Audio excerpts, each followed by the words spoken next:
บายดีพี่น้องสบายดีFCมื้อนี้บ่สมบูรณ์กาเข้ามาเลาะบ้านอีกแล้วไงเนื่องจากว่าฝนตกหนักพี่น้องติดต่อกันนี่บ่สมบูรณ์ว่าเป็นเดือนกว่าๆแล้วพี่น้องฝนตกไปทางใดก็บ่ได้พี่น้องจังซั่นแหละบ่สมบูรณ์จึงเลาะเทียบน้ำบ้านและถ่ายคลิปให้พี่น้องได้เบิ่งแต่ละมื้อน่ะฝนตกดีพี่น้องเอ้ยมื้อนี้ก็ฝนเอื้อนช่วงเที่ยงพี่น้องเอ้ยช่วงนี้ก็10 โมงจะเข้า11 โมงแล้วพี่น้องเป็นช่วงที่ว่าจะเข้าเที่ยงฝนก็เอื้อนน้อยหนึ่งก็ขับมาบ้านบรรยากาศหมู่บ้านชนบทแบบอากาศดีๆมาให้พี่น้องได้เบิ่งอีกคือเก่าพี่น้องบ่สมบูรณ์กับบ่ได้ไปทางอื่นพี่น้องเอ้ยย้อนว่าฝนตกหนักโพดน้ำท่วมทางไงพี่น้องเดินทางไปหมู่บ้านอื่นก็ไปบ่ได้พี่น้องเอ้ยเส้นทางมืนเพ่ๆหน่อยอากาศเขตนี้นะเริ่มจากเย็นแล้วพี่น้องเขาเดือนนี้นะเดือนนี้ก็เป็นเดือน8สิเบิดแล้วพี่น้องเดือน8ก็ขึ้นละคือว่าแฮมเลยพี่น้องแฮมไปจากเขาเดือน9แล้วพี่น้องแต่ถ้าเป็นเดือนสากลก็ยังอยู่ในช่วงเดือน8อยู่พี่น้องช่วงวันที่5ที่6มื้อนี้จังซั่นแหละถ้าว่าวิทย์เดือนนี้ไปอีกจะหน่อยพี่น้องจะมีทั้งฝนทั้งลมถ้าฝนตกก็จะฝนฝอยแล้วก็ลมแห้งทุกมื้อพี่น้องแต่ว่าอากาศเริ่มเย็นแล้วพี่น้องเพราะว่าเขตนี้นั่นฤดูหนาวจะมาฮอดไวกว่าเขตอื่นๆพี่น้องตกประมาณเดือน9ต้นเดือน9ก็ถือว่าอากาศจะหนาวไปเลยพี่น้องถึงฝนบ่ตกก็จะหนาวไปเลยนะแต่เดือน9ฮอดเดือน10ยิ่งหนาวขึ้นจนฮอดเดือน3พี่น้อง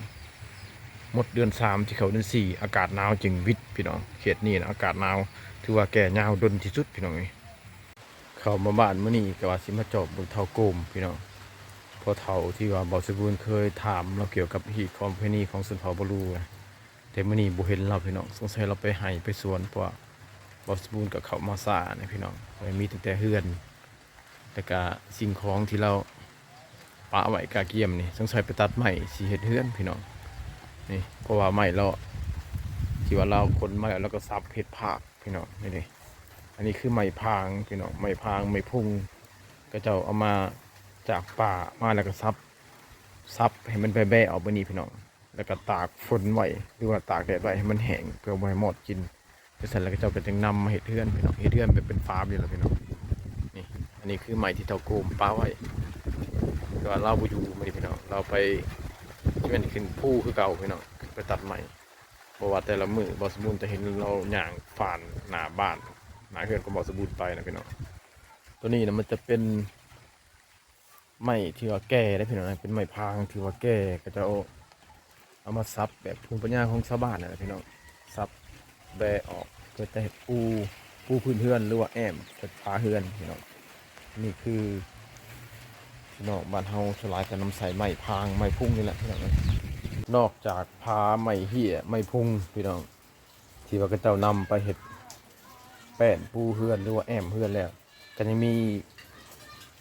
ใบตองข้ออีกก็เป็นใบอันหนึ่งที่ว่าสามารถใส่แทนสังกะสีได้พี่น้องอันนี้คือใบตองข้อที่เขาเจ้านำมาจากคู่จากผาพี่น้องเขาเจ้ามาผ่าแล้วก็มัดแนบเข้ากันพี่น้องมัดแนบเขาเพื่อจะนำไปมุงเฮือนพี่น้องมุงเฮือนหรือมุงเถียงไห่เถียงสวน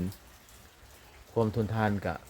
สามารถกลุ่มได้อยู่ประมาณ3 ปีหรือ4 ปีคือเมื่อในพี่น้องใบตองข้อนี่ก็ดีแต่เพื่อสิหามาได้นี่ก็บ่ได้ง่ายนะพี่น้องตัวนี้มันอยู่เทิงภูสูงบางภูกับบ่มีบางภูก็มีพี่น้องนี่นำลงมาก็เจ้าก็แบบขึ้นไปแบกเอาแล้วก็มาใส่รถไถพี่น้องแบกมาจากภูมาแปะปะไว้ทางใส่รถไถเอามาไว้อยู่เฮือนเพื่อเฮ็ดสิ่งของที่จะมุงเฮือนนั่นแหละพี่น้องอันใกล้บัวใบตองข้อนี่ผู้ตะล็อกคนอยู่ผู้ตลักคนผู้โฮโลน อยู่ผู้บ้านเฮานี่บ่มีบ่ บ่มีแถวนี้ เอามาเฮ็ดหยังตัวนี้ เฮ็ดเคียงหน้า กำมุงเทียงนา ลงเคียงหน้าได้บ่จักปี2 ปีมันกลุ่มนี่ได้บ่3 ปี3-4 ปีคือว่าพอยุงพี่น้องเราเอาอยู่ภูตะล็อกจากบ้านหน้าไปหาภูตะล็อกใกล้ๆเด้เนาะไกลไกลเติบได้บ่10 ลัก ได้ฮอดภูโฮโลน เออเจ้าขี่รถจักรไป รถไทย รถไทยเอาผู้เดียวบ่นี่หรือว่าส่วนหมู่ไปนำ แล้วก็โมกับเก็ตน้องชาย สูงบ่กกมัน ชุบก็ช่ำกกมะพร้าวนะ สูงกกพร้าว ตัวตันก็ไม่เอาตัวตันมาเลย เออมันจะคล้ายๆคือใบกกตาลเนาะ เออ จะคล้ายคือกกตาลกกนะ ตัวตัน ก็สิได้มากับบ่ธรรมดาพี่น้องเอ้ยอยู่ผู้บางผู้ก็บ่มีเด้เนาะ บางครูมีบางครูไม่มี แต่ก่อนนี่ก็เจ้าใช้แต่ใบนั้นมุงเฮือน แต่เก่าจนนี้ไป แต่ข้าวบ่มีสังกะสีเนาะแต่ข้าว10 ปีกว่าหลังพี่น้องแต่ว่าตอนนี้มีสังกะสีแน่ก็เจ้าก็เริ่มเศร้าไปนำแหละใบตัวนี้ แต่ว่าอาม่าก็บ่ได้มุงแต่เถียงไห้กับมุงคอกแบะหรือว่ามุงตูบนางเย็นนั่นแหละพี่น้องสำหรับเฮามุงใบตัวนี้มันก็อากาศมันก็บ่ร้อน เวลายามแดดมันก็เย็นตลอดพี่น้องเอ้ยปวกก็บ่ค่อยกินใบตัวนี้ใบหนึ่งเขาผ่าออกได้หลายอันบ่ พาได้ช่องอัน ได้2 อันใบหนึ่งพาครึ่งหนึ่ง ยังสิไปเอาอีกบ่มื้อหน้าพอแล้วว่าซั่น ขอจะมีเพียงเอาน้อย บัญญาค่านี่คือบ่สูเห็นแถวนี้เนาะมีบ่ บ่มีเนี่ยครับพึ่งภูตลาดพึ่งมีเนี่ยครับ สลายมันจะอยู่ผู้เบ่เนาะ แต่เก่าชมนี่แต่เก่าเดี๋ยวนี้หมดงัวกินงัวแบกกิน ชาวบ้านเขตนี้นะก็เจ้าหมุนใส่ธรรมชาติหลายสิ่งหลายอย่างเป็นประโยชน์พี่น้องเอามาหมุนใส่โดยที่ว่าบ่ได้ซื้อพี่น้องเอ้ยถ้าว่าครอบครัวที่ว่ากินเพื่ออยากนี่ก็จะจึงซื้อครอบครัวที่ว่าบ่อุดมสมบูรณ์ก็สุดท้ายก็หมุนใส่ธรรมชาติเอาไปนี่แหละพี่น้องผาก็เอาไม้เฮ็ดส่วนว่าเฮ็ดเฮือนบางหลังคาก็เอาเครือมัดโดยที่ว่าบ่ได้ใส่ตะปูหรือว่าบ่ได้ซื้อพวกกีบพี่น้องแต่ก็ทนทานกลุ่มอยู่ประมาณ5 ปีหรือ10 ปีขึ้นเมื่อพุ่นละ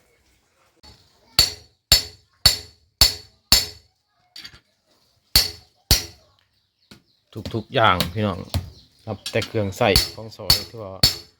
ชาวบ้านก็จะผลิตเอาเองพี่น้องเป็นผ้าเป็นเสียมจกอุปกรณ์นี่ก็จะผลิตจะเฮ็ดเอาเองโดยที่บ่ได้ซื้อตัวนี้นะเป็นเสียมเสียหยาบ เตรียมชื่อมา เล็กเนี่ยเอาเล็กมันใส่เล็กตัวนี้ อันนี้เล็กพาเวียดตัวนี้ สำหรับเล็กนี่ก็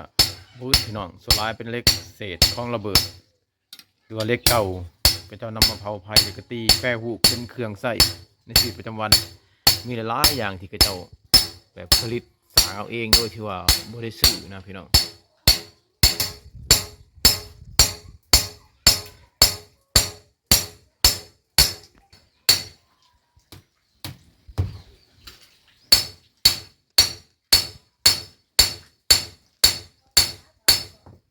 ถึกส่วงหน้าฝนจังซี่นะพี่น้องชาวบ้านก็เจ้าก็ปล่อยงัวก็จากสวยแน่พี่น้อง10 โมงหรือว่า11 โมงกลางเว้นก็เจ้าจึงปล่อยเพราะว่าถ้าปล่อยแต่เช้านะฝนก็ตกแห้งนะพี่น้องอาศัยช่วงที่ว่าฝนบ่ตกช่วงสิเข้าเที่ยงมื้อนี้ล่ะพี่น้องก็เจ้าก็เริ่มปล่อยงัวปล่อยกล้วยออกจากคอกจากแรงพี่น้องเอ้ยแต่สำหรับก็เจ้าปล่อยก็เจ้าไล่จะคล้ายๆคือว่าก็เจ้านัดกันนี่ล่ะพี่น้องจะคล้ายคือว่านัดกันไปปล่อยนี่นะเพราะว่าเห็นครอบครัวนี่ปล่อยครอบครัวอื่นกับไปปล่อยแบบว่างัวจะมีชั่วโมงของมันพี่น้องช่วง10 โมงหา11 โมงนี่คนจะหลั่งไหลแบบปล่อยงัวปล่อยควายทุกๆครอบครัวทั่วอยากว่าปล่อยพร้อมกันหมดละพี่น้อง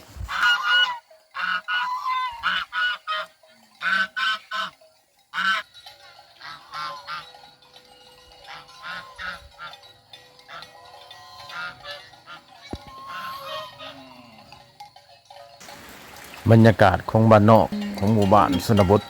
ส่วนหลายก็จะเห็นแต่แบบนี้แหละพี่น้องจะบ่ค่อยเห็นรถเห็นรางหรือว่าจะบ่ค่อยเห็นประชาชนชาวบ้านแต่งตัวโก้หรูหราคือคนในเมืองแหละพี่น้องตื่นเช้าขึ้นมาก็เจ้าก็พาติบเขาย่างกำลังงัวไปเลี้ยงงัวเลี้ยงควายแต่บางครอบครัวผู้ที่ว่าบ่มีงัวบ่มีควายก็เจ้าก็พาติบเขาย่างไปให้ไปสวนหากินตามแม่น้ำลำเซหากินแบบวิถีชาวบ้านแบบเก่าๆแบบดั้งเดิมนี่แหละพี่น้องอันนี้ก็คือความสุขและความพอใจของชาวบ้านก็เจ้าได้พี่น้อง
ได้เห็นบรรยากาศแบบนี้พี่น้องบรรยากาศแบบบ้านๆใส่ชีวิตแบบพอเพียงอยู่แบบพี่แบบน้องแบบเป็นกันเองแบบนี้ก็มีตั้งแต่เขตชนบทอยู่เขตท้องถิ่นแบบนี้แหละพี่น้องถ้าว่าเขาไปอยู่ในเมืองวิถีชีวิตแบบนี้จะบ่ค่อยมีให้ได้เห็นหรือว่านอกจากนี่พี่น้องไปบ้านเบาสมบูรณ์กับวิถีชีวิตที่ว่างานกำลังงัวควายแบบนี้น่ะจะบ่ค่อยมีให้เห็นเลยนะพี่น้องเลยเพราะว่าบ้านเบาสมบูรณ์ก็เป็นบ้านที่ว่าอยู่แปะซานเมืองเนี่ยพี่น้องการใช้ชีวิตก็จะแตกต่างจากสุนทรบุรีไปหลายเติบพี่น้องสำหรับเรื่องไม่ที่คิดของพี่น้องสุนทรบุรีนี่ก็เจ้าจะหมักความแพงเอื้อเพื่อแผ่จะว่าช่วยเหลือซึ่งกันและกันเวลามีดองมีงานก็เจ้าจะปุ่มรุมกันแบบสามัคคีกันไปช่วยไปเหลือกันในพี่น้องเลยก็เจ้าจะบุปะบุสิมกันทลายเงินคำกำแก้วที่ว่าก็เจ้าสิมาจ้างมาวานกันนะก็เจ้าจะบ่เฮ็ดพี่น้องก็เจ้าจะอาศัยแต่ว่าเจ้าซอยข่อยซอยเจ้าในยามที่ว่าจำเป็นหรือว่ายามที่ว่าบ่จำเป็นก็ได้พี่น้องก็เจ้าจะช่วยเหลือแบบว่าแบ่งกันแบ่งมันปันส่วนกัน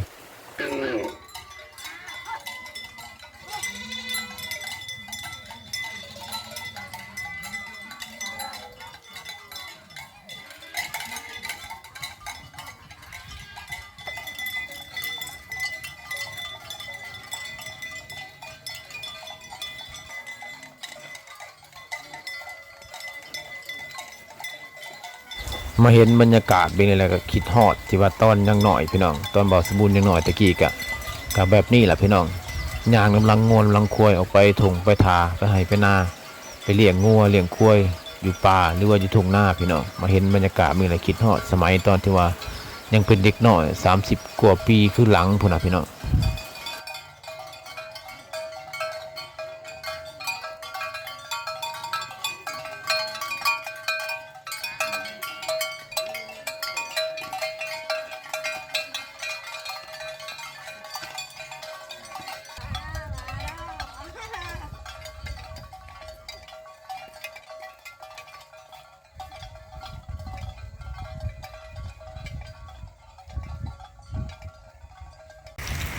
พี่น้องบ่าวสมบูรณ์เขามาหล่อบ้านมื้อนี้กะ